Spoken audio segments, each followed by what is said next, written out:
কম সংখ্যক লোক এই বয়সটাকে অতিক্রম করতে পারবে। তিরমিজির 3550 নম্বর হাদিসে এই হাদিসটি এসেছে। সম্মানিত উপস্থিতি, আমরা যে বয়সটুকু পাই সে বয়সটুকু 4টি স্তরে বিভক্ত।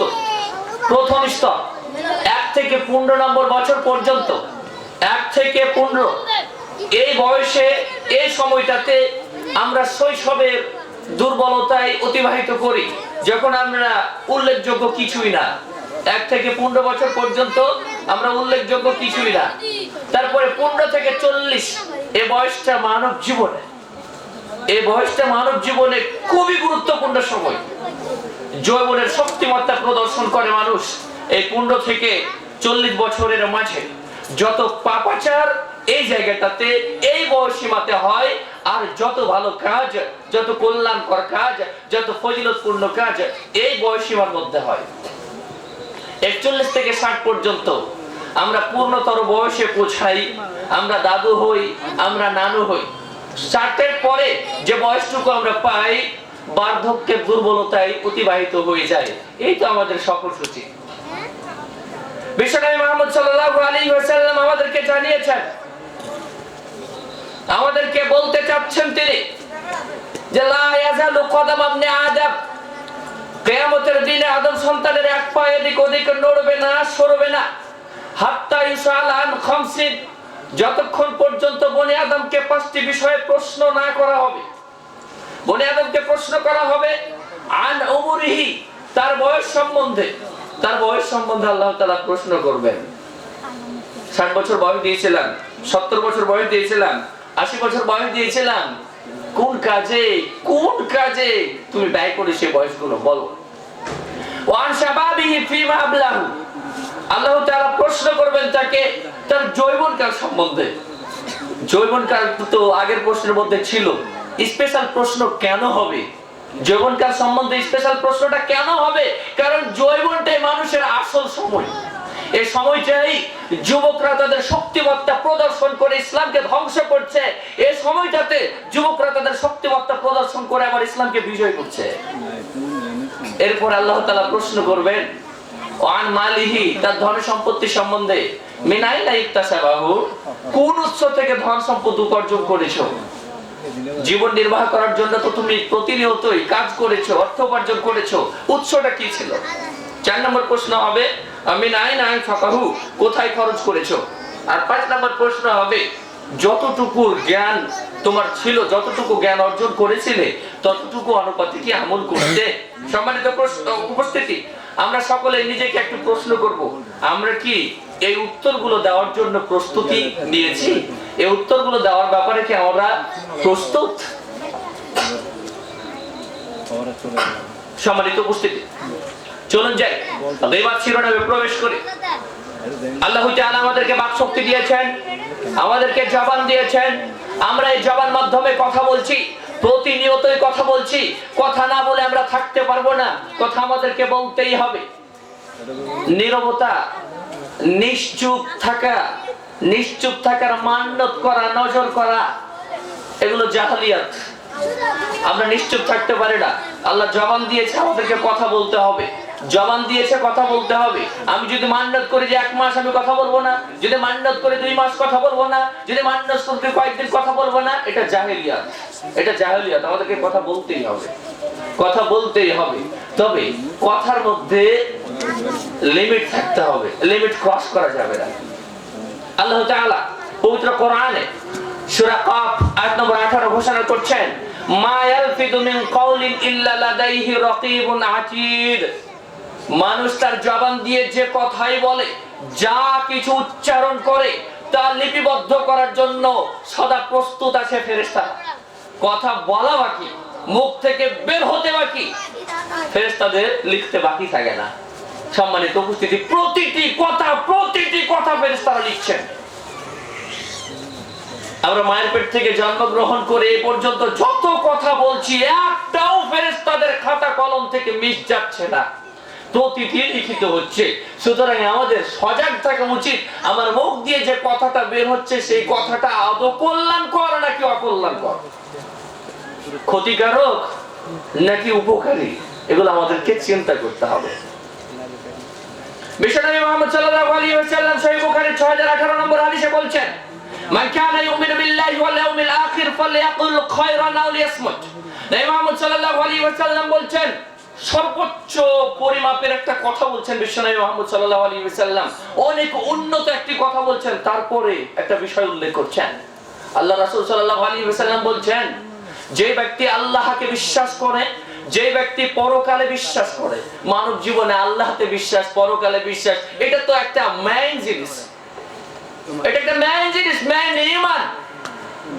আল্লাহ রাসূল সাল্লাল্লাহু আলাইহি ওয়াসাল্লাম বলছেন, যে ব্যক্তি আল্লাহকে বিশ্বাস করে, পরকালে বিশ্বাস করে, সর্বোচ্চ পর্যায়ের মুমিন, যে দাবি করে সে মুমিন, সে যেন ফালইয়াকুল খায়রান, উচিত কথা বলে, কল্যাণকর কথা বলে, সৎ কথা বলে, আও লিয়াসমুত, যদি তার মুখ দিয়ে সৎ কথা বের না হয়, যদি তার মুখ দিয়ে উপকারী কোনো বচন না থাকে, উপকারী কোনো বচন, উপকারী কোনো কথা যদি না থাকে, তাহলে সে যেন চুপ থাকে। সম্মানিত উপস্থিতি, এই জবান আল্লাহ তাআলা আমাদেরকে দিয়েছেন, জবানের হিসেব নেবেন আল্লাহ তাআলা। জবান দিয়ে যতগুলো কথা বলছি, প্রতিটি কথাকে আল্লাহ জাজ করবেন, এই কথাটা তার নিজের জন্য উপকারী ছিল, উম্মতের জন্য উপকারী ছিল নাকি ক্ষতিকার ছিল, আল্লাহ তাআলা এগুলো জাজ করে আমাদেরকে তার জাযা দিবেন। বিশ্বনবী মুহাম্মদ সাল্লাল্লাহু আলাইহি ওয়াসাল্লামকে প্রশ্ন করা হয়েছে, আইয়ুল মুসলিমিনা আফদাল ইয়া রাসূলুল্লাহ, আল্লাহ রাসূল সাল্লাল্লাহু আলাইহি ওয়াসাল্লাম, মুসলমান তো অনেকেই থাকবে, পৃথিবীতে অনেক মুসলমান থাকবে, এই মুসলমানগুলোর মধ্যে সর্বোচ্চ পর্যায়ের সর্বশ্রেষ্ঠ মুসলমানকে? নবী মুহাম্মদ সাল্লাল্লাহু আলাইহি ওয়াসাল্লাম এই প্রশ্নের উত্তরে বললেন, আল মুসলিমু মান সালিমাল মুসলিমুনা মিন লিসানিহি ওয়া ইয়াদিহি। ওই মুসলিম সর্বোচ্চ পর্যায়ের মুসলিম, ওই মুসলিম সর্বশ্রেষ্ঠ মুসলিম, যে মুসলিমের জবান থেকে আর তার হাত থেকে অন্য মুসলিমরা নিরাপদ থাকে। যে মুসলিম মুখ দিয়ে মিথ্যা কথা বলে না, অশ্লীল বাক্যের উচ্চারণ করে না, পরনিন্দা পরচর্চা করে না, অশ্লীল গালমন্দ করে না, সেই মুসলিম সর্বশ্রেষ্ঠ মুসলিম। আর যে মুসলিমের হাত থেকে অন্যান্য মুসলিম নিরাপদ থাকে, সেই মুসলিম সর্বোচ্চ পর্যায়ের মুসলিম, সর্বশ্রেষ্ঠ মুসলিম। উপস্থিত মুসল্লিদেরকে আমাদের প্রশ্ন, বা যারা আমাদের আওয়াজ শুনছেন তাদের সকলের কাছে আমাদের প্রশ্ন, আমরা কি সর্বশ্রেষ্ঠ মুসলিম হতে চাই? চাই, আমরা সর্বশ্রেষ্ঠ মুসলিম হতে চাই, কিন্তু আমার মুখ থেকে, আমার জবান থেকে, আমার প্রতিবেশী, আমার বন্ধু, আমার সহকর্মী, আমার সহকারী নিরাপদ নয়, আমার হাত থেকে নিরাপদ নয়। আমি দাবি করে, আমি যদিও ইচ্ছা করি, আমি যদিও কামনা করি যে আমি সর্বশ্রেষ্ঠ মুসলমান হতে চাই, এটার কারণে কিন্তু আমরা সর্বশ্রেষ্ঠ অবস্থানটা অর্জন করতে পারছি না। সম্মানিত উপস্থিতি, এই জন্য জবানকে কন্ট্রোল করতে হবে, আমাদের জবানকে কন্ট্রোল করতে হবে।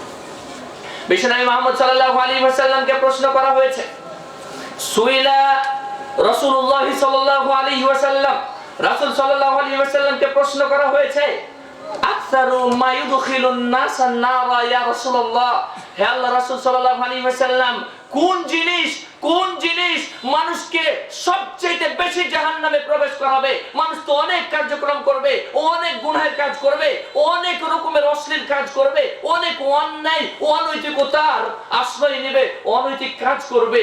কোন কাজটা সবচেয়ে মানুষকে জাহান্নামে বেশি প্রবেশ করাবে? রাসূল সাল্লাল্লাহু আলাইহি ওয়াসাল্লাম বলছেন, আল ফামু আল ফারাজু, আল ফামু আল ফারাজু, জবান আর লজ্জাস্থান। জবান আর লজ্জাস্থান দিয়ে যে কাজগুলো হবে, লজ্জাস্থান দিয়ে কার কাজ হয়? লজ্জাস্থান দিয়ে হয় জেনা, ব্যভিচার, ধর্ষণ, সমকামিতা, পুংমৈথুন, হস্তমৈথুন, এই সমস্ত কাজগুলো লজ্জাস্থান দিয়ে হয়। আর এই কাজগুলো মানুষকে জাহান্নামে প্রবেশ করাবে। আর জবান দিয়ে কি হয়? মিথ্যা হয়, গীবত হয়, পরনিন্দা হয়, চুগলখড়িতা হয়, অশ্লীল বাক্যালাপ হয়। এগুলো মানুষকে বেশি সংখ্যায় জাহান্নামে প্রবেশ করাবে। অধিকাংশ মানুষ জাহান্নামে প্রবেশ করবে এই দুইটা অঙ্গের কারণে, এই দুইটা অঙ্গের কারণে।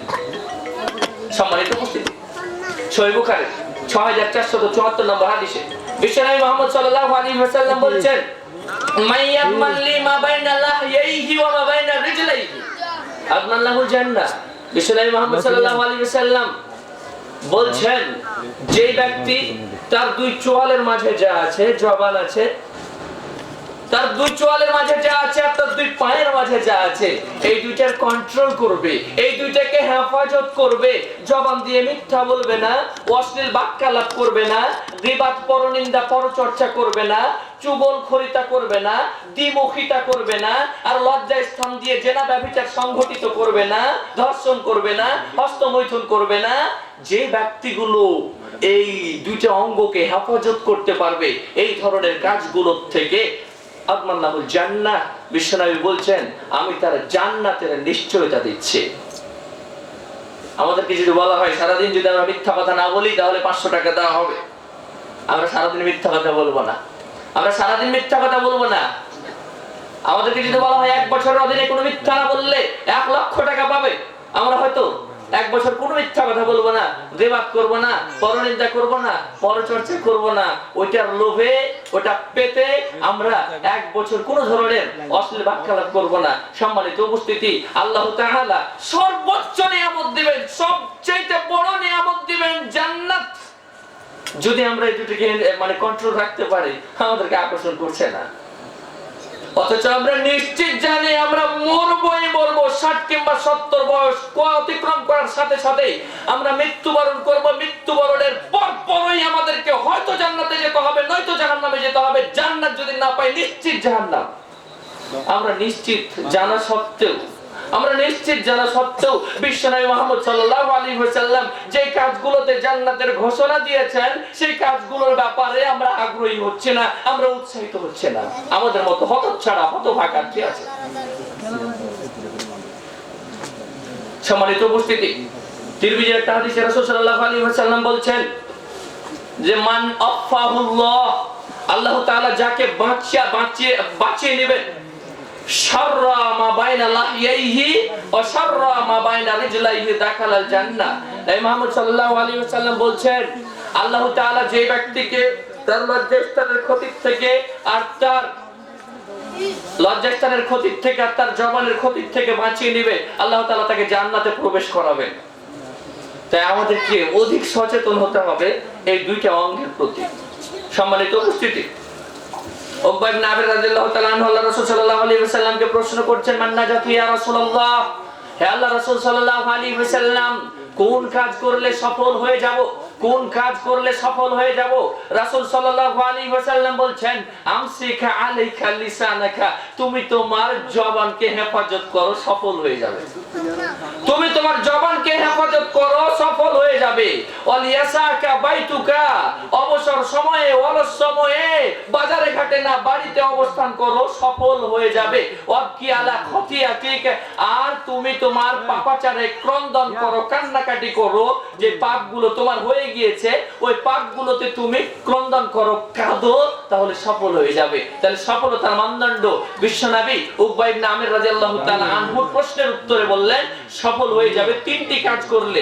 1 নম্বর, তুমি তোমার জবানকে কন্ট্রোল করো, জবান দিয়ে কোন রকমের অনৈতিক বচন উচ্চারণ করিও না।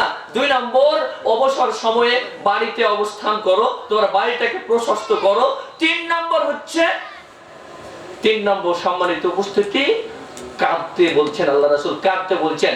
অতীতে যে পাপগুলো হয়ে গেল, দিনের বেলায় যে পাপগুলো হয়েছে, রাত্রি বেলায় কাঁদো, রাত্রি বেলায় পাপ হয়ে গিয়েছে, দিনের বেলায় কাঁদো, তোমার পাপগুলোর ব্যাপারে কাঁদো, তুমি সফল হয়ে যাবে, তুমি সাকসেসফুল হয়ে যাবে। এই হাদিসটি এসেছে তিরমিজির 2406 নম্বর হাদিস, তিরমিজির 2407 নম্বর হাদিসে বিশ্বনবী মুহাম্মদ সাল্লাল্লাহু আলাইহি ওয়াসাল্লাম এক গুরু গম্ভীর একটা তথ্য দিচ্ছে। রাসূল সাল্লাল্লাহু আলাইহি ওয়াসাল্লাম বলছেন, ইদা আসবাহা ইবনু আদম, বনি আদম যখন সকাল করে, আদমের সন্তানরা যখন সকাল করে, এই সকাল হওয়ার সাথে সাথে ফাইনাল আ'দা কুল্লাহা, শরীরের সমস্ত অঙ্গ প্রত্যঙ্গ, শরীরের হাত, শরীরের পা, চোখ, মাথা, ত্বক, শরীরের যত অঙ্গ প্রত্যঙ্গ আছে সমস্ত অঙ্গ প্রত্যঙ্গ তাকফুরুল লিসানা, জবানকে আহ্বান করে বলে, জবানকে বিনয়ের সাথে বলে, ইত্তাকিল্লাহা ফিনা, আমাদের ব্যাপারে তুমি আল্লাহকে ভয় করো। আমরা আওয়াজ শুনতে পাই না, আমাদের অঙ্গ প্রত্যঙ্গের আওয়াজগুলো আমাদের জবান শুনতে পায়। জবানকে ডেকে আমাদের পা বলে, জবানকে ডেকে আমাদের হাত বলে, জবানকে ডেকে আমাদের ত্বকগুলো বলে, জবানকে ডেকে আমাদের আঙ্গুলগুলো বলে।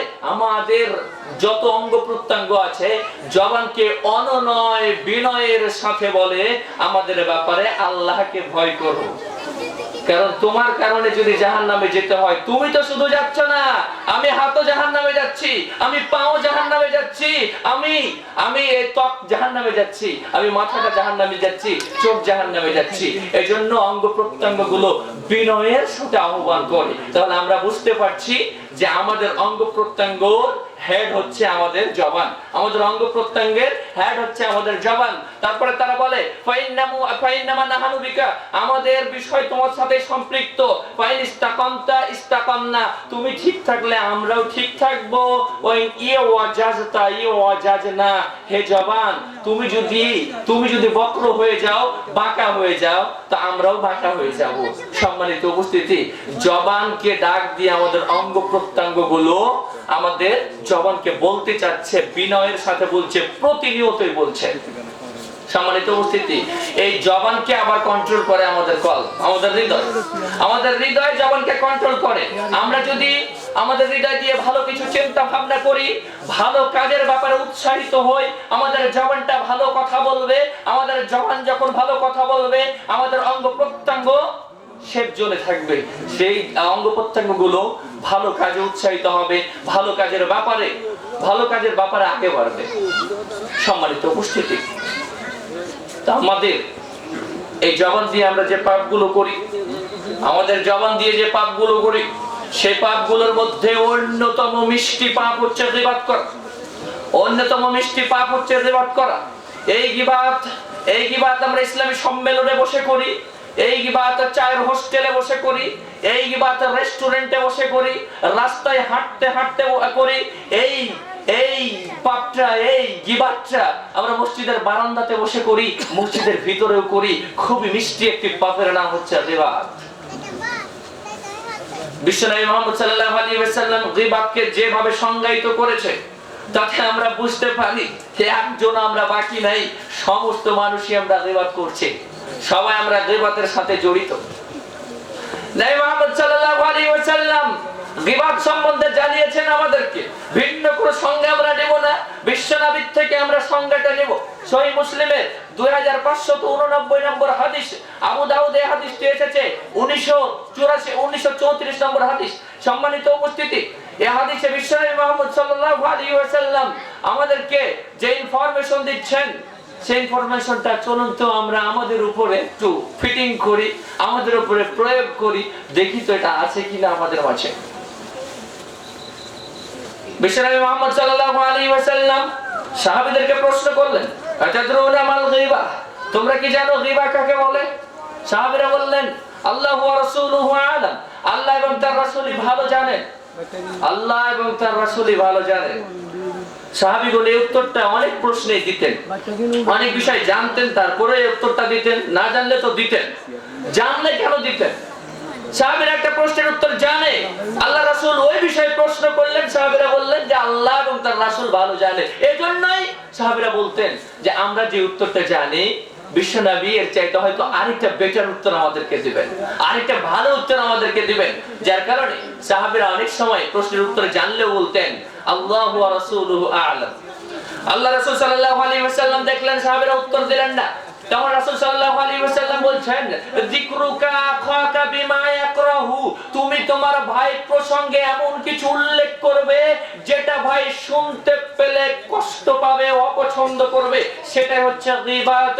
এই সংজ্ঞায় গীবাত করতে বাকি আমরা যারা উপস্থিত আছি, যারা মাইকের আওয়াজ শুনছি, তারা কেউ কি আছেন? ভাই, একজন দ্বীনী ভাই, একজন মুসলিম ভাই কষ্ট পাবে, এইরকম অনেক কথাই আমরা বলেছি, অনেক কথাই আমরা বলেছি। সম্মানিত উপস্থিতি, ভাইয়ের কর্মগত বিষয় নিয়ে কথা বলছি। এত লেখাপড়া করার পরে রিকশা চালাই, এত লেখাপড়া করার পরে মুদিখানার দোকান দিয়েছে, অটো চালাই, এভাবে তার কর্ম নিয়ে কথা বলি। এই কথাগুলো ভাই শুনতে পেলে কষ্ট পায়। গীবাত এটা। ভাইয়ের চরিত্রগত কোনো বিষয় নিয়ে কথা বললে সেটা গীবাত হবে। ভাইয়ের চরিত্রগত বিষয় নিয়ে কথা বললে সেটা গীবাত হবে, ভাইয়ের সৃষ্টিগত বিষয় নিয়ে কথা বললে সেটাও গীবাত হবে। আল্লাহ তাকে অন্ধ বানিয়েছেন, আপনি বললেন অন্ধ। আল্লাহ তাকে বোবা বানিয়েছেন, আপনি বললেন বোবা। তার সৃষ্টিগত কোনো বিষয় নিয়ে, তার চরিত্রগত কোনো বিষয় নিয়ে, তার পেশাগত কোনো বিষয় নিয়ে এমন কিছু আপনি আমি উল্লেখ করি যেটা ভাই শুনলে কষ্ট পাবে, এটার নাম গীবাত। গীবাতের 1 নম্বর সংজ্ঞা। বিশ্বনবী মুহাম্মদ সাল্লাল্লাহু আলাইহি ওয়াসাল্লামকে বলা হলো, ইয়া রাসূলুল্লাহ আফারাইতা ইন কানা ফি আখি মা কুলু, আল্লাহ রাসূল আমি যা বলি সেটা যদি আমার ভাইয়ের মাঝে থাকে, এই ব্যাপারে আপনার সিদ্ধান্ত কি, আপনার মতামত কি? নবী মুহাম্মদ সাল্লাল্লাহু আলাইহি ওয়াসাল্লাম বললেন, ইন কানা ফিহি মা তাকুলু ফাকাদ ইগতাবতাহু, তুমি যা বলছো সেটা যদি তোমার ভাইয়ের মাঝে থাকে, এটাই আসল গীবাত। তাহলে গীবাত যে বিষয়ে করা হয় তার অস্তিত্ব থাকে। ভাইয়ের মধ্যে একটা ত্রুটি আছে, একটা বিচ্যুতি আছে, এই ত্রুটি বিচ্যুতি নিয়ে বলাই গীবাত। এই ত্রুটি বিচ্যুতি নিয়ে বলাই গীবাত। সম্মানিত উপস্থিতি, ছাড়ের একটা জায়গা আছে।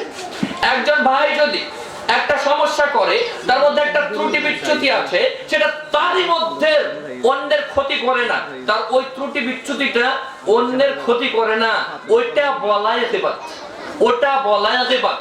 আর ভাইয়ের মধ্যে যে ত্রুটি বিচ্যুতিটা আছে, ভাইয়ের মধ্যে যে ত্রুটি বিচ্যুতিটা আছে, এই ত্রুটি বিচ্যুতি অন্যের ক্ষতি করে, অন্যের ক্ষতি করে।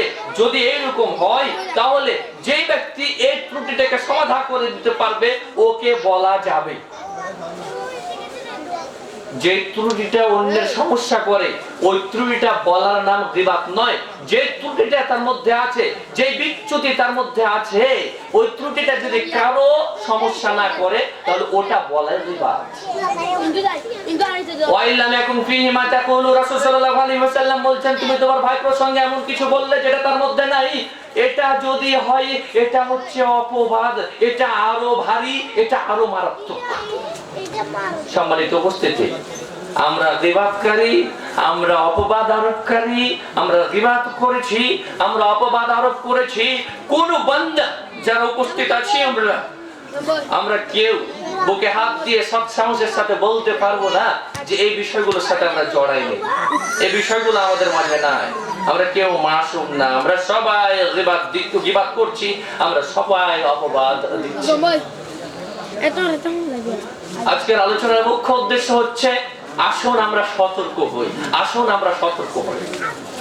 সম্মানিত উপস্থিতি, রাসূল সাল্লাল্লাহু আলাইহি ওয়াসাল্লাম বলেছেন, মান সাতারা মুসলিমান সাতারাহুল্লাহ, কোন ব্যক্তি যদি কোন মুসলমানের দোষকে গোপন করে, আল্লাহ তাআলা তাকে গোপন করবেন ফিদ দুনিয়া ওয়াল আখিরাহ, দুনিয়াতে এবং আখিরাতে, দুনিয়াতে এবং আখিরাতে।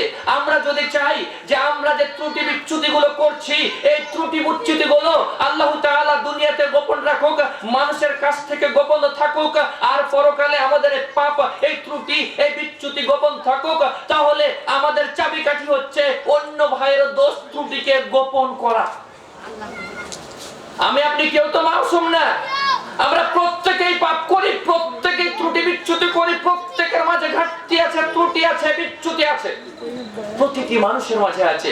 আমরা আবার চাই যে আমার পাপটা অমুক ভাই না জানুক, আমার আত্মীয় স্বজন না জানুক, আমার এলাকাবাসী না জানুক, আমরা চাই তো এটা। সম্মানিত উপস্থিতি, আমরা যদি চাই যে আমার পাপটা ফোকাস না হোক, আমার পাপ প্রচার না হোক, তাহলে অন্য ভাইয়ের পাপ, অন্য ভাইয়ের ত্রুটি বিচ্যুতি আমি ঢেকে রাখবো।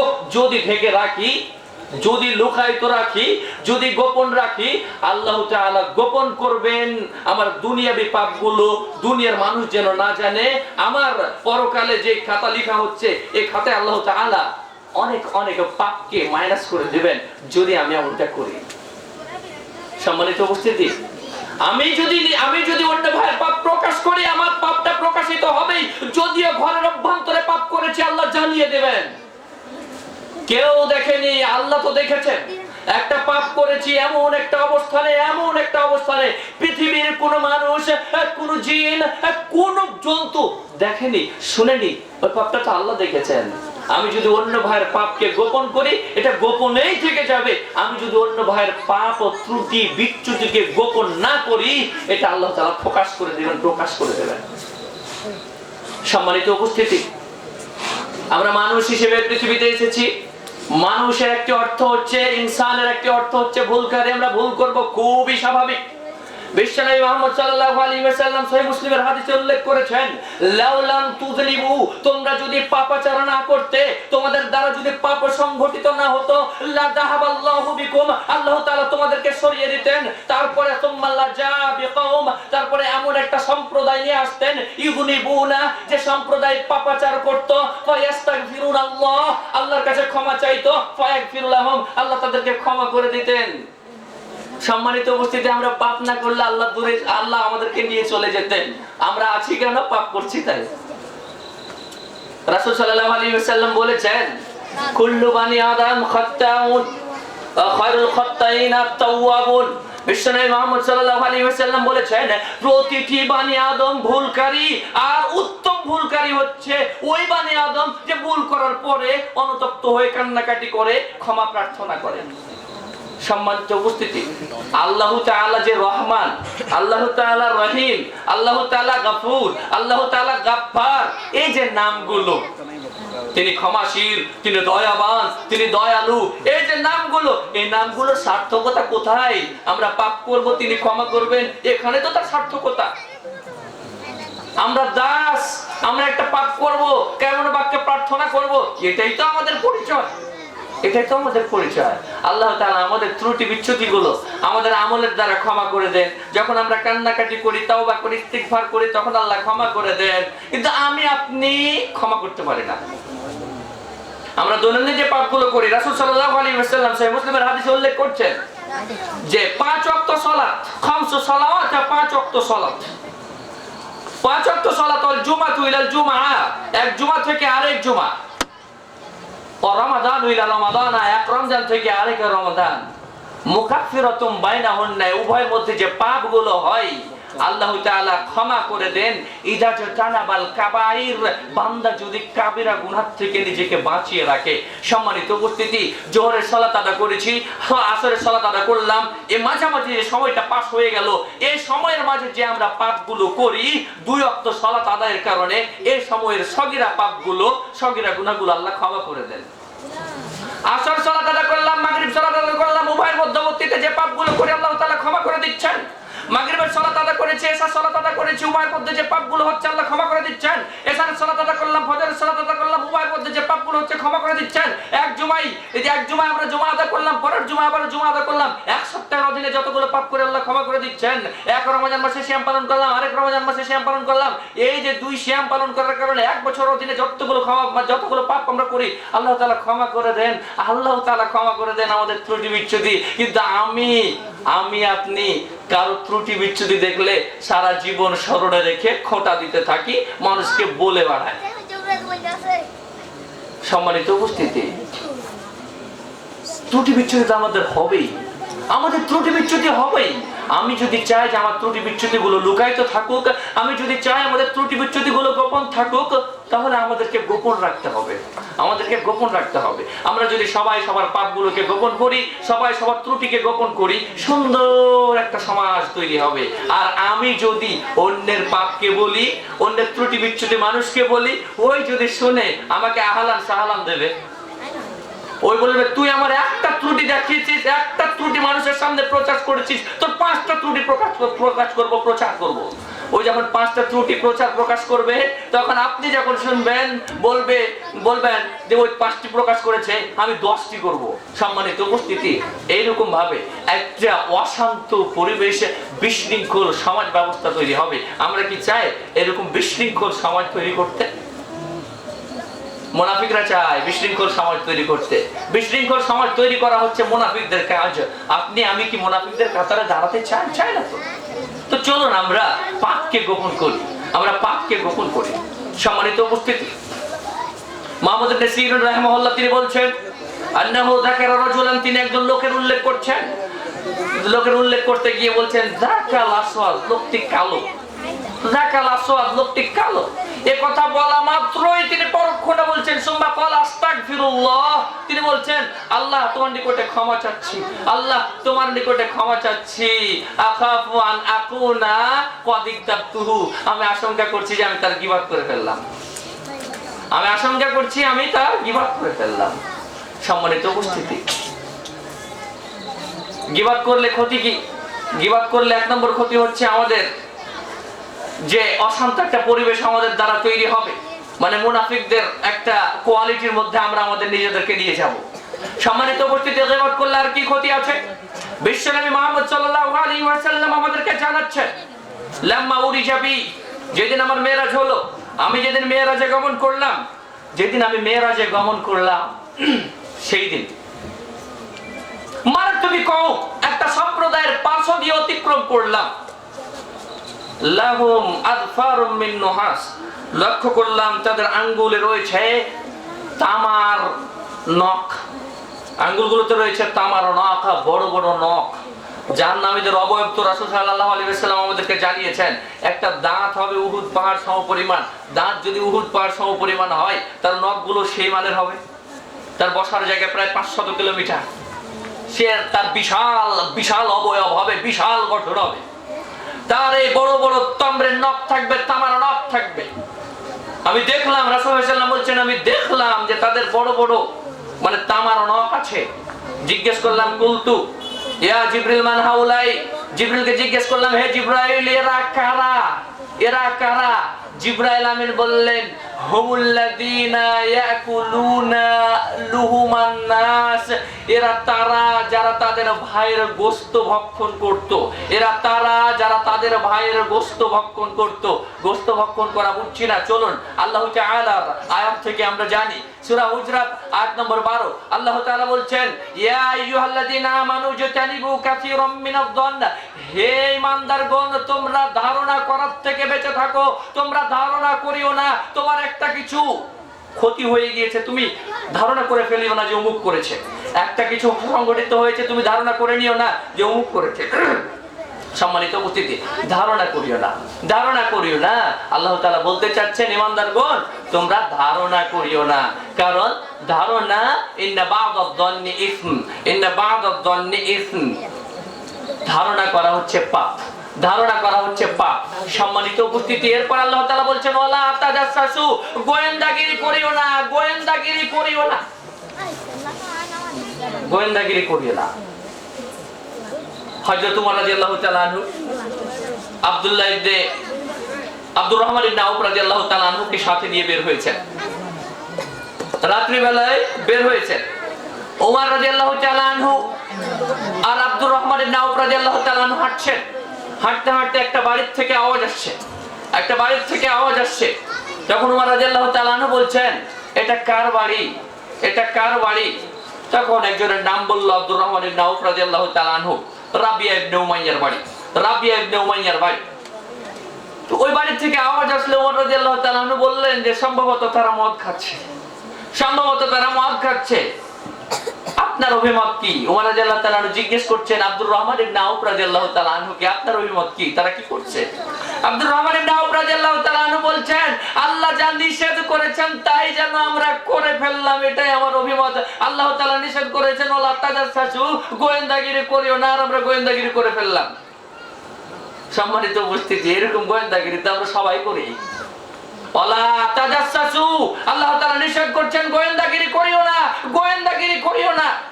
সুফিয়ান আস-সাউরি রাহিমাহুল্লাহ তিনি বলছেন, আতিল্লি মারিফাতাকান বিন-নাস, মানুষ সম্বন্ধে কম জানো, একটা মানুষের সাথে তোমার যতটুকু সম্পর্ক রাখার তুমি ততটুকু রাখো, বেশি জানাজানি করিও না, এর জন্ম কোথায়, এই কার সাথে ঘোরাফেরা করে, এই কার সাথে উঠা বসা করে, কার সাথে ব্যবসা বাণিজ্য করে, কার সাথে শিক্ষকতা করে, দরকার নাই, এত বেশি জানার দরকার নাই। আতিল্লি মারিফাতাকা বিন-নাস, মানুষ সম্বন্ধে কম জানো, তাকিল্লু গীবাতুক, গীবাত কম হবে। গোয়েন্দাগিরি করিও না। যখনই তুমি গোয়েন্দাগিরি করবা, একটা মানুষকে ধারণা করেছো, ধারণা করা মাত্র তোমার গোয়েন্দাগিরি করার ইচ্ছা তোমার অন্তরের মধ্যে আসবে। আর যখনই তুমি গোয়েন্দাগিরি করবা, কিছু ত্রুটি বিচ্যুতি অবশ্যই পেয়ে যাবা। কোনো মানুষ মাসুম না। আপনি যদি আমার পিছনে লাগেন, অবশ্যই আমার ত্রুটি বিচ্যুতি পাবেন। ওস্তাদের পিছনে লাগলে তার ত্রুটি বিচ্যুতি পাবেন। এই মুরব্বীর পিছনে লাগেন, তার কিছু ত্রুটি বিচ্যুতি পাবেন। যখনই ত্রুটি বিচ্যুতি গুলো পেয়ে যাবেন, পেট আর হজম করতে চাইবে না, যতক্ষণ না বলছেন শান্তি পাবেন না। সম্মানিত উপস্থিতি, এই জন্য সুফিয়ান আস-সাউরি রাহিমাহুল্লাহ এই উক্তিকে আমরা অনুসরণ করার চেষ্টা করব। আকিল্লি মারিফাতাকা বিন-নাস, মানুষ সম্বন্ধে জানো কম, তাকিল্লু গীবাতুকা, তোমার গীবাত কম হবে। এরপর আল্লাহ তাআলা বলছেন, ওয়ালা ইয়াগতাব বা'দুকুম বা'দা, একজন আরেকজনের গীবাত করিও না, একজন আরেকজনের গীবাত করিও না। পরপর তিনটা নিষেধাজ্ঞা, আর এই তিনটা নিষেধাজ্ঞার একটা আরেকটার সাথে কানেক্টেড। আল্লাহ তাআলা প্রথমে বলছেন যে কি করিও না, ধারণা করিও না, ধারণা করিও না। এই ধারণা করার থেকে গোয়েন্দাগিরির ইচ্ছা আসে, এই গোয়েন্দাগিরিটা করিও না। আর এই গোয়েন্দাগিরি করিও না, কারণ গোয়েন্দাগিরি থেকে গীবাতের বিষয়টা চলে আসে। ওয়ালা ইয়াগতাব বা'দুকুম বা'দা, একজন আরেকজনের গীবাত করিও না।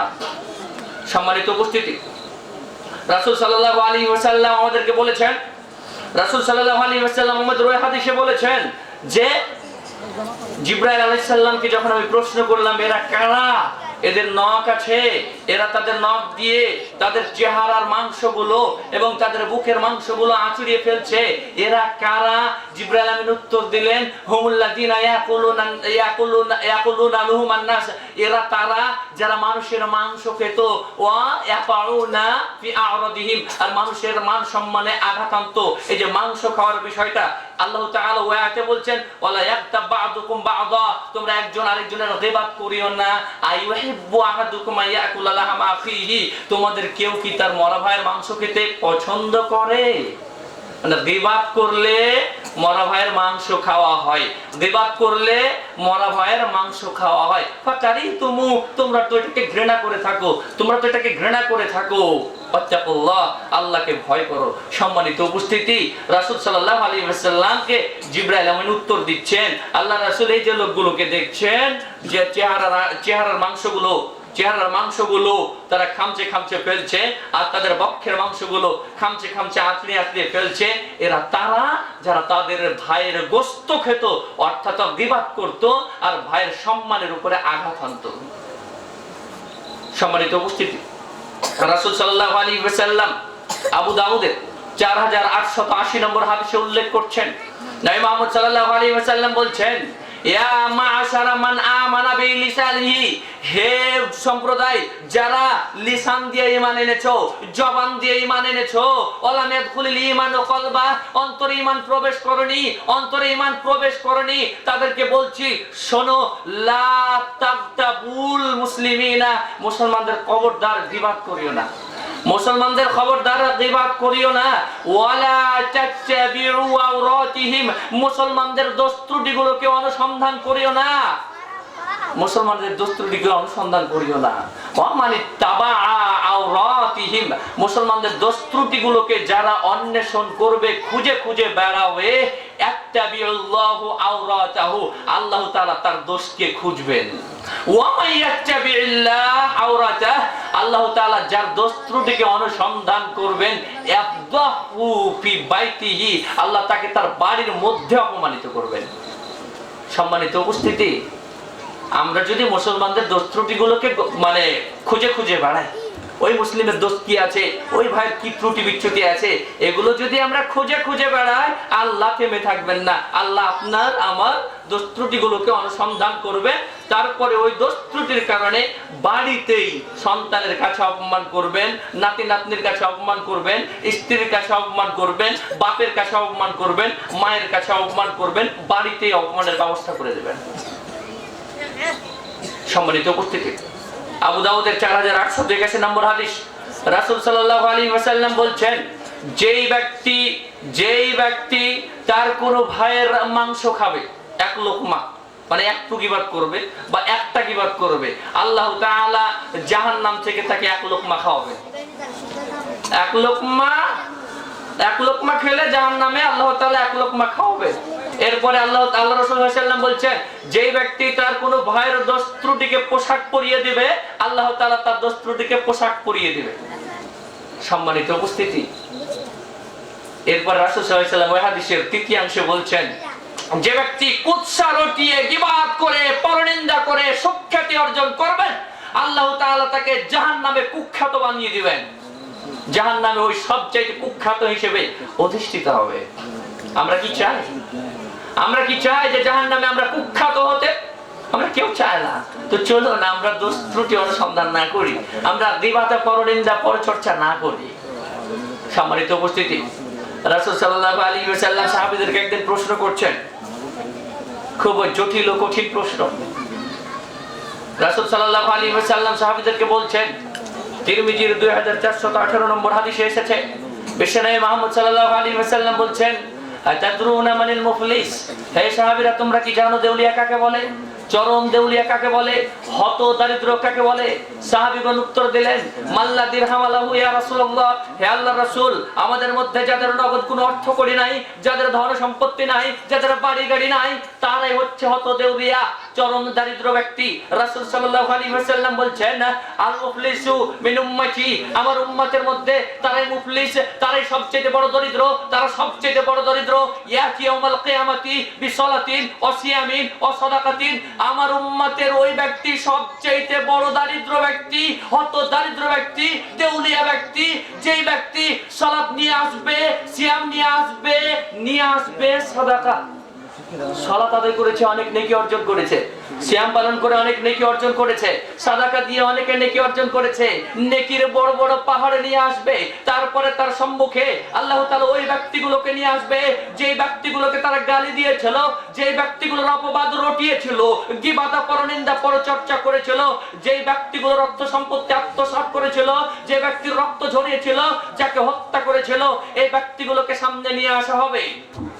ওই ব্যক্তি সিয়ামের নেকি নিয়ে আসছে, সাদাকার নেকি নিয়ে আসছে, নেকি নিয়ে আসছে সালাতের। সম্মানিত উপস্থিতি, নেকির পাহাড় আছে, এইদিকে এই ব্যক্তিগুলোকে হাজির করা হয়েছে। সেই দিন আল্লাহ তাআলা কি দিয়ে এদের প্রতিশোধগুলো দিবেন? ওর নেকিগুলো সব কেটে কেটে আল্লাহ তাআলা এদেরকে দেবেন। আর যদি নেকি কেটে নেকি শেষ হয়ে গেছে, ক্ষতিপূরণ এখনো হয়নি, ওদের যে পাপগুলো সবার উপরে চাপিয়ে জাহান্নামে নিক্ষেপ করবেন। এ হচ্ছে সবচেয়ে বড় দারিদ্র ব্যক্তি, সবচেয়ে দেউলিয়া ব্যক্তি। সম্মানিত উপস্থিতি, আমি সালাত আদায় করছি, ভালো মানুষ, অনেক নেকি অর্জন করছে। আমি সিয়াম পালন করছি, অনেক ভালো মানুষ, অনেক নেকি হচ্ছে। আমার সাদাকা দিচ্ছি, অনেক নেকি হচ্ছে। অনেক ভালো কাজ করছি, নেকি হচ্ছে। এই নেকির সাথে সাথে যদি আমি গীবাত করি, পরনিন্দা করি, পরচর্চা করি, অন্য ভাইয়ের অধিকার নষ্ট করি, তাহলে কি করছি জানো? কি করছি আমরা? আমরা যেন এটা করছি যে আমরা আমাদের নেকিগুলোকে একটা প্যাকেজ করে ওই ভাইকে দিয়ে দিচ্ছি। আমি আমার সবচেয়ে বড় ক্ষতি করছি। সম্মানিত উপস্থিতি, যার গীবাত করি আমরা, তার হয়তো সাময়িক একটা ক্ষতি হয়, একটা ক্ষতি তার হয়, কিন্তু সবচেয়ে বড় ক্ষতি আমার হয়। আমার সালাতের নেকি, আমার তাহাজ্জুদের নেকি, আমার বড়দের সম্মানের নেকি, ছোটদের স্নেহের নেকি, পিতামাতার আনুগত্যের নেকি, সব নেকিগুলো ট্রান্সফার করে দিচ্ছে। সম্মানিত উপস্থিতি, গীবাত 6টি বিষয়ে গীবাত করা যায়। 6টি বিষয়ে গীবাত করা যায়। 1 নম্বর বিষয় হচ্ছে, কোন ব্যক্তি যদি মাজলুম হয়, অত্যাচারিত হয়, তাহলে ওই ব্যক্তিকে অত্যাচারের কথা বলবে, যে ব্যক্তি এটার মিটমাট করে দিতে পারবে, সমাধান করতে পারবে। ইসলামী রাষ্ট্রের কাজী যারা প্রশাসক, তাদেরকে গিয়ে বলবে, আমার ব্যাপারে ওই ব্যক্তি এই জুলুম করেছে, আমার জমি দখল করে নিয়েছে, আমার ব্যাংকের টাকা লোড করে নিয়েছে। এইভাবে ওই ব্যক্তিকে বলবে। যেই ব্যক্তি ত্রুটি বলা তো গীবাত, বিচ্যুতি উল্লেখ করে তো গীবাত। তো যে ব্যক্তি জালেম, সে তো বিচ্যুতি করে, সে তো ত্রুটি করে, ওর ত্রুটিগুলো বলা যাবে ওই ব্যক্তির কাছে যে ব্যক্তি এগুলোর সমাধান করতে পারবে। সম্মানিত উপস্থিতির জায়েজ আছে। 2 নম্বর, কোন ব্যক্তি পাপাচার করে অথবা অনেকে একসাথে মিলে পাপাচার করে, এই পাপাচার যেন রোধ হয়ে যায়, পাপাচার যেন মিটে যায়, এই পাপাচার যেন না হয়, ওই পাপীগুলো যেন হেদায়েতের পথে আসে, হেদায়েতের পথে যেন আসে। এই জন্য এদের ত্রুটি বিচ্যুতিগুলো যারা প্রভাবশালী, ক্ষমতাশালী, তাদেরকে বলা যাবে যে ব্যক্তিগুলো পাপাচার করছে। আমরা আল্লাহ রাসূল সাল্লাল্লাহু আলাইহি ওয়াসাল্লামের একটা হাদিস জানি, সহিহ আবু দাউদের 1140 নম্বর হাদিস, রাসূল সাল্লাল্লাহু আলাইহি ওয়াসাল্লাম বলছেন, মান রাআ মিনকুম মুনকারান, যে ব্যক্তি কোনো মুনকার কাজ করতে দেখবে, অন্যায় অশ্লীল কাজ করতে দেখবে, ওই ব্যক্তির উচিত ফালিয়ুগাইয়ির বিয়াদিহি, ওইটাকে প্রতিবিধান করা, ওইটাকে বাধা দেওয়া, দুই হাত দিয়ে। যদি এটাতে সক্ষমতা না থাকে তাহলে জবান দিয়ে বলবে, জবান দিয়ে যদি সক্ষমতা না থাকে তাহলে অন্তর দিয়ে পরিবর্তনের চেষ্টা করবে। আযালিকা আযাফুল ঈমান, এটা হচ্ছে দুর্বলতম ঈমান। সম্মানিত উপস্থিতি, অন্তর দিয়ে পরিবর্তন, অন্তর দিয়ে পরিবর্তনটা কি রকম? অন্তর দিয়ে পরিবর্তন হচ্ছে আমি পারছি না অন্যায়টাকে মানে প্রতিবিধান করতে, তাহলে যে ব্যক্তিগুলো পারবে ওই ব্যক্তিগুলোকে বলতে হবে, এরা এই ত্রুটি বিচ্যুতি গুলো করছে, এরা আমাদের সমাজ নষ্ট করছে, এরা এই পাপাচার করছে, ওই ব্যক্তিগুলো তখন সমাধান করবে। সম্মানিত উপস্থিতি, এই সমাধানের এই পদ্ধতিতে আমাদেরকে সমাধান করতে হবে। আমরা যখন এই পদ্ধতিটা অবলম্বন করছি তখন কি পাপাচারীদের ব্যাপারে বলছি না, পাপাচারীদের ত্রুটি বিচ্যুতি গুলো বলছি না? বলছি। আমার উদ্দেশ্য থাকবে যে ওই পাপটা যেন মিটে যায়, ওই পাপ থেকে যেন থেমে যায়, আর ওই যেন হেদায়েতের পথে আসে, এই উদ্দেশ্যে ওই পাপী সম্বন্ধে বলা যাবে। 3 নম্বর, ইসলামী ফতোয়া জানতে। একজন ব্যক্তি একটা সমস্যা করেছে, আমার ভাই একটা সমস্যা করেছে, অথবা আমার বোন একটা সমস্যা করেছে, অথবা কেউ সমস্যা করেছে, আমার বাবা সমস্যা করেছে, আমার স্বামী সমস্যা করছে, আমার স্ত্রী সমস্যা করছে। এই সমস্যা ইসলামী সমাধানটা কি, এই সমাধান জানতে যারা আলেম, যারা বড় মুফতি, যারা ইসলামিক বিভিন্ন বিষয়ের সমাধান দিয়ে থাকে, ফতোয়া দিয়ে থাকে, তাদেরকে ওই ত্রুটি বিচ্যুতিটা উল্লেখ করতে হবে। যদি পারা যায় যে ব্যক্তি ত্রুটি বিচ্যুতিটা করেছে ওই ব্যক্তির নাম উল্লেখ না করে সমাধান যদি পাওয়া যায় সবচেয়ে বেটার। কিন্তু কেউ যদি ওই ব্যক্তির সমস্যার কথা বলে তাহলে তার জন্য বৈধতা আছে। বিশ্বনবী মুহাম্মদ সাল্লাল্লাহু আলাইহি ওয়াসাল্লামের কাছে হিন্দা আসলো। হিন্দা একের সাথে কুখ্যাতি ছিল, সাথে বিখ্যাত ছিল। রাসূল সাল্লাল্লাহু আলাইহি ওয়াসাল্লামকে অনেক কষ্ট দিয়েছিল এই হিন্দা। আল্লাহ রাসূল সাল্লাল্লাহু আলাইহি ওয়াসাল্লামের চাচা হামজা রাদিয়াল্লাহু তাআলা আনহুর কলিজা চিবিয়ে খেয়েছিল এই হিন্দা পরবর্তীতে ইসলাম গ্রহণ করে সাহাবীর মর্যাদা পেয়েছিল। সম্মানিত উপস্থিতি, এই হিন্দা রাসূল সাল্লাল্লাহু আলাইহি ওয়াসাল্লামের কাছে এসে বলল, আমার স্বামী আবু সুফিয়ানও কুখ্যাতি ছিল, সাথে বিখ্যাত ছিল। আবু সুফিয়ান রাসূল সাল্লাল্লাহু আলাইহি ওয়াসাল্লামকে অনেক কষ্ট দিয়েছিল, পরে ইসলাম গ্রহণ করে সাহাবী হয়েছিল। সম্মানিত উপস্থিতি, হিন্দা রাদিয়াল্লাহু তাআলা আনহা তার স্বামী আবু সুফিয়ান রাদিয়াল্লাহু তাআলা আনহু প্রসঙ্গে রাসূল সাল্লাল্লাহু আলাইহি ওয়াসাল্লামকে বলছেন, ইন্না আবু সুফিয়ানা, নিশ্চয় আবু সুফিয়ান রাজুলুন শাহীউন, হে আল্লাহর রাসূল, আবু সুফিয়ান আমার স্বামী খুবই কৃপণ লোক। আমার জন্য আর আমার পরিবারের জন্য যতটুকু ধন সম্পত্তি লাগবে ততটুকু দেয় না, তবে আমি তার অজান্তে কিছু নিয়ে নিই। আল্লাহ রাসূল, এই বিষয়ে আপনার সমাধান কি? আল্লাহ রাসূল সাল্লাল্লাহু আলাইহি ওয়াসাল্লাম বললেন, খুদি মা ইয়াকফিকি ওয়া ওয়ালাদিকি বিল মা'রুফ, তুমি তোমার জন্য আর তোমার সন্তানের জন্য যতটুকুতে যথেষ্ট হয় ততটুকু নাও, বেশি নিও না। সম্মানিত উপস্থিতি, হিন্দা রাদিয়াল্লাহু তাআলা আনহা তার স্বামী আবু সুফিয়ান রাদিয়াল্লাহু তাআলা আনহু প্রসঙ্গে রাসূল সাল্লাল্লাহু আলাইহি ওয়াসাল্লামকে বলতে চাইলেন, হে আল্লাহর রাসূল, আমার স্বামী কৃপণ লোক, তার বিষয়ে ইসলামী সমাধানটা কি? আল্লাহ রাসূল সাল্লাল্লাহু আলাইহি ওয়াসাল্লাম ইসলামী সমাধানটা দিয়ে দিলেন। তো আমরা এরকম ইসলামী ফতোয়া জানতে, আমার স্ত্রী এটা করেছে, মুফতি সাহেব এই সমাধানটা কি হবে? কেউ যদি এসে বলে যে আমার ভাই এই সমস্যা করেছে, ইসলামী সমাধানটা কি? এই ক্ষেত্রে ত্রুটি বিচ্যুতিটা ওই আলেমের সামনে, ওই মুফতির সামনে দেওয়া যাবে, উল্লেখ করা যাবে। 4 নম্বর, কোন ব্যক্তি প্রকাশ্যে পাপাচার করে, জনগণের অনেক ক্ষতি সাধন করে, প্রকাশ্যে চাঁদাবাজি করে, প্রকাশ্যে ডাকাতি করে, প্রকাশ্যে খুন খারাপি করে, ওই ব্যক্তি সম্বন্ধে যারা বিদেশ থেকে আসে, বাইরে থেকে আসে, তারা জানে না, হয়তো ক্ষতিগ্রস্ত হয়ে যাবে তারা। ওই ব্যক্তির কোপানলে পড়লে তার পকেট হারাবে, ওই ব্যক্তির কোপানলে পড়লে তার সাথে যত অর্থ করি আছে সব যাবে। তাই ওই ব্যক্তিটা যেন বেঁচে যায়, ওই ব্যক্তিটা যেন এই প্রকাশ্য পাপাচারী, প্রকাশ্য ফিতনাবাজ, প্রকাশ্য বেদাতির থেকে যেন রক্ষা পেয়ে যায়, তার জন্য ওই ব্যক্তিকে এই ব্যক্তির ত্রুটিটা জানিয়ে দিতে হবে। ভাই